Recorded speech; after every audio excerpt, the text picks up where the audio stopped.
विद्यार्थी मित्र हो, इयत्ता 7वीच्या मॅथमॅटिक्स गणित या विषयातील प्रकरण 2चा आपण आज अभ्यास करणार आहोत. प्रकरण दुसरं आहे multiplication and division of integers. पूर्णांक संख्यांचा गुणाकार व भागाकार.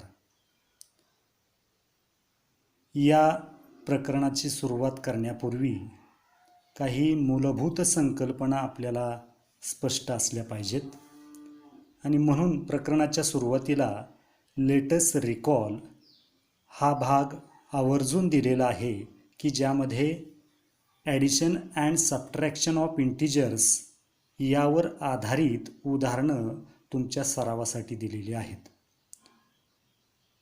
त्यालाही सुरुवात करण्यापूर्वी थोडीशी मूलभूत संकल्पना संख्यांविषयी आपली स्पष्ट व्हावी या दृष्टीने आपण संख्यांचा विस्तार सुरुवातीला पाहणार आहोत. यामध्ये सुरुवात संख्यांची कशी झाली हा भाग आपण पाहणार आहोत. तर सुरुवात संख्यांची आहे नॅचरल नंबर्सपासून. नैसर्गिक संख्या ज्यालाच आपण मोज संख्या असंही म्हणतो की ज्या संख्या वस्तूंच्या मोजमाप करण्यासाठी वापरल्या जातात त्यांना मोज संख्या किंवा नैसर्गिक संख्या म्हटलं जातं. की आपल्या सर्वांना माहीत आहे 1 2 3 4 5 6 अनंतापर्यंत असलेल्या सर्व संख्या या मोज संख्या आहेत, नैसर्गिक संख्या आहेत. The numbers which are from 1 to infinity की ज्याचा शेवट नाही, अनंतापर्यंत अशा संख्या आहेत, यांना आपण नैसर्गिक संख्या म्हणतो. त्यापुढे संख्यांचा विस्तार झालेला आहे की ज्यामध्ये नैसर्गिक संख्याबरोबर 0 जोडला गेलेला आलेला आहे 0. The numbers which contains natural numbers and 0 are called whole numbers. यांना आपण मराठीमध्ये पूर्ण संख्या असं म्हणतो. मग या पूर्ण संख्या शून्यापासून सुरू होतात. 0 1 2 3 4 5 अनंतापर्यंत. Numbers from 0 1 2 3 4 and so on. These numbers are called whole numbers. आणि मग आपल्या प्रकरणाकडे आपण वळणार आहोत. या प्रकरणामध्ये आपल्याला इंटिजर्सचा अभ्यास करायचा आहे. आता इंटिजर्स म्हणजेच मराठीमध्ये त्यांना पूर्णांक संख्या असं म्हणतात. मग या पूर्णांक संख्या कोणकोणत्या घटकांपासून बनलेल्या आहेत. उदाहरणासाठी मी दिलेलं आहे -3 from infinity, -3 -2 -1 0 1 2 3 4 and so on. मग तुमच्या लक्षात आलं असेल की इंटिजर्स जे आहेत ते इंटिजर्स हे नॅचरल नंबर्स त्याच्यामध्ये इन्क्लूड आहेत. याच्याशिवाय त्याच्यामध्ये निगेटिव्ह नंबर्स इन्क्लूड आहेत आणि 0 इन्क्लूड आहे. आणि मग इंटिजर्सची जर डेफिनेशन आपल्याला करायची ठरलं तर an integer is a whole number that can be positive, negative or 0.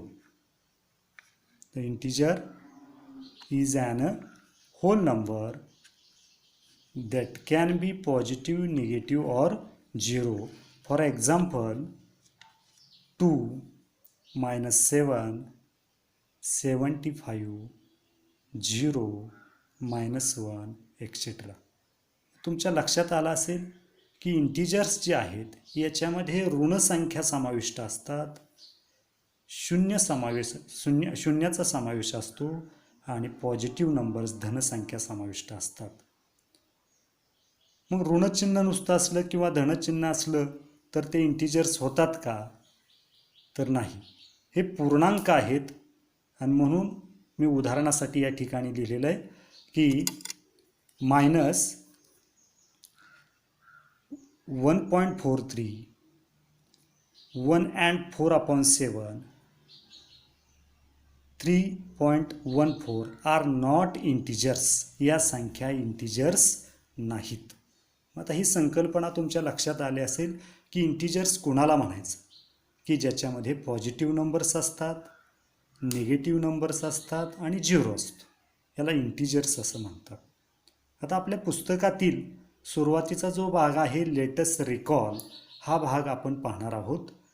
यामध्ये addition and subtraction of the numbers, याच्यातलं पहिलं जे उदाहरण आहे 5+7, की 2 धनसंख्यांची सरळ बेरीज आहे, जी आपण इयत्ता 6वीपर्यंत अभ्यासलेली आहे. अगदी 2री 3रीमध्ये तुम्ही बेरीज अभ्यासली असेल, ती सरळ बेरीज आहे. पण या ठिकाणी इंटिजर म्हणून आपण त्याच्याकडे पाहणार आहोत. 5+7, 7 आणि 5 यांची बेरीज होईल 12, 12.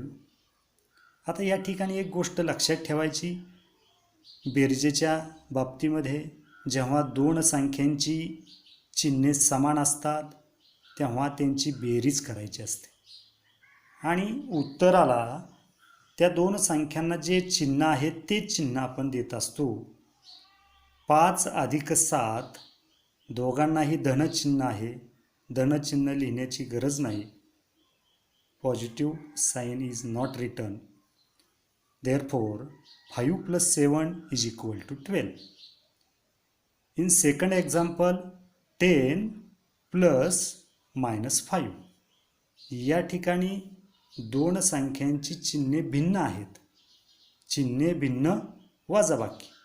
2 संख्यांची चिन्हे जर भिन्न असतील तर मोठ्या संख्येतून लहान संख्या वजा करून उत्तरास मोठ्या संख्येचे चिन्ह द्यावे. 10 + 5 उत्तर येईल 5. उत्तरास मोठ्या संख्येचं म्हणजेच प्लस हे साईन आपण देणार आहोत, पण प्लस साईन देण्याचा प्रघात नाही, त्यामुळे अधिक चिन्ह आपण देण्याची गरज नाही. हे उदाहरण दुसरं झालं. उदाहरण 3मध्ये -4 + 3 या ठिकाणी 2 संख्यांची चिन्हे भिन्न आहेत, वेगवेगळी आहेत, त्यामुळं 2 संख्यांची या ठिकाणी वजाबाकी होईल. Subtraction of these 2 numbers. 4 - 3 we get 1. Answer is 1. But here the bigger number have a negative sign. 4ला या मोठ्या संख्येला वजा चिन्ह असल्यामुळं तुमचं उत्तर 1 आलेले वजाबाकी, पण चिन्ह मात्र तुम्हाला मोठ्या संख्येतून द्यायचं आहे, त्यामुळं -1 is the correct answer. Now, fourth example. Here, 2 numbers have equal sign, but that is negative. -7 plus -2. 7 आणि 2 या दोन्ही संख्यांना चिन्ह वजाबाकीचं आहे, निगेटिव्ह साईन आहे, ऋण चिन्ह आहे, त्यामुळे त्यांची बेरीज होईल नियमानुसार. 7 आणि 2 यांची बेरीज येईल 9 आणि उत्तराला चिन्ह आपण जे आहे तेच देणार आहोत. 7 + 2 9 येईल आणि चिन्ह येईल मायनस.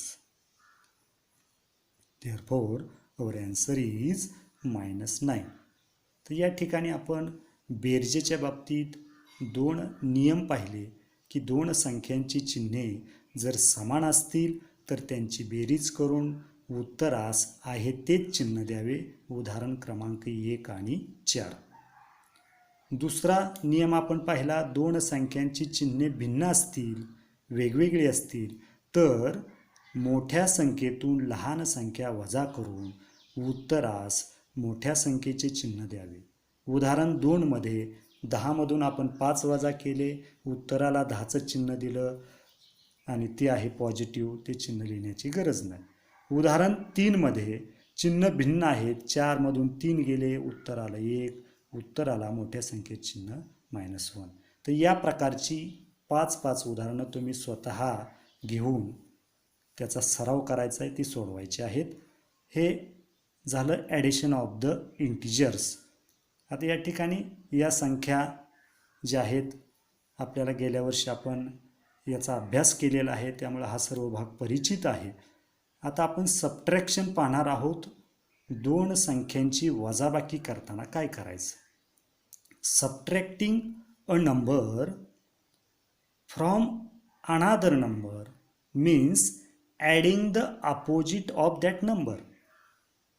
एखाद्या संख्येतून एखादी संख्या वजा करणे म्हणजे जी संख्या आपण वजा करत आहोत त्या संख्येची विरुद्ध संख्या मिळवणे. उदाहरण 5 आपण पाहणार आहोत. या ठिकाणी +8 मायनस +3. या ठिकाणी आपल्याला 8 मधून 3 वजा करायचे आहेत. गणिती नियमानुसार या +8 मध्ये आपण जी संख्या वजा करणार आहोत तिची विरुद्ध संख्या मिळवायची म्हणजेच +-3. लक्षात आलं. 8 मधून 3 वजा करणे याचा अर्थ 8 मध्ये 3 ची विरुद्ध संख्या -3 ही मिळवणे. आणि मग या ठिकाणी आपल्याला वरचाच नियम बेरजेचा वापरायचा की 8 अधिक -3 दोन संख्यांची चिन्हे भिन्न आहेत. भिन्न चिन्ह वजाबाकी. चिन्ह मोठ्या संख्येचे. 8 मधून 3 गेले उत्तर येईल तुमचं 5. आणि चिन्ह मोठ्या संख्येचं प्लस साईन आपण नाही लिहिलं तरी चालेल. आणि त्यामुळं +8 मायनस +3 ॲन्सर आपलं आलं 5. त्या ठिकाणी 6वं उदाहरण पहा. या 6व्या उदाहरणामध्ये 8 मधून -3 वजा करायचे आहेत. +8 मायनस -3. आता ही वजाबाकी सुद्धा आपण तोच नियम वापरून करू. +8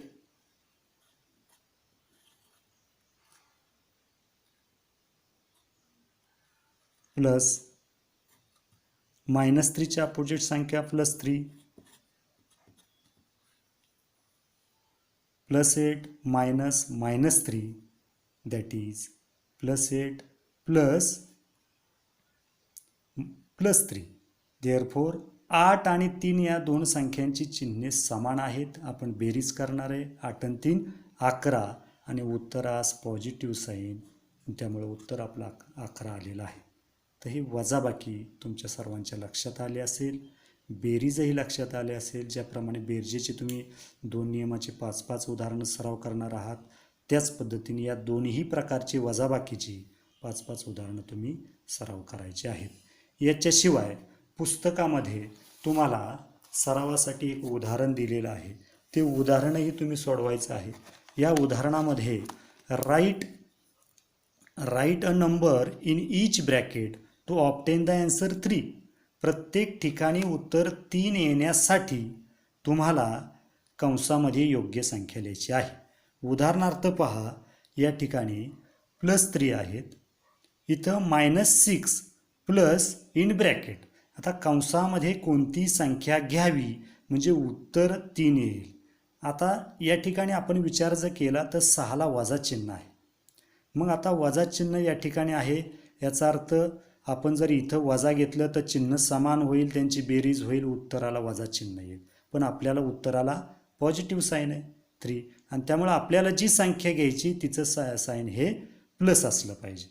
याच्याशिवाय ती 6पेक्षा मोठी असली पाहिजे. मग 6 मध्ये किती मिळवल्यानंतर आपल्याला उत्तर 3 येण्यासाठी संख्या ही 3 मिळवून आपल्याला 9 ही संख्या मिळते. त्यामुळं इथं +9 घेतले तर उत्तर आपलं +3 येईल. आपला नियम वापरून पाहू.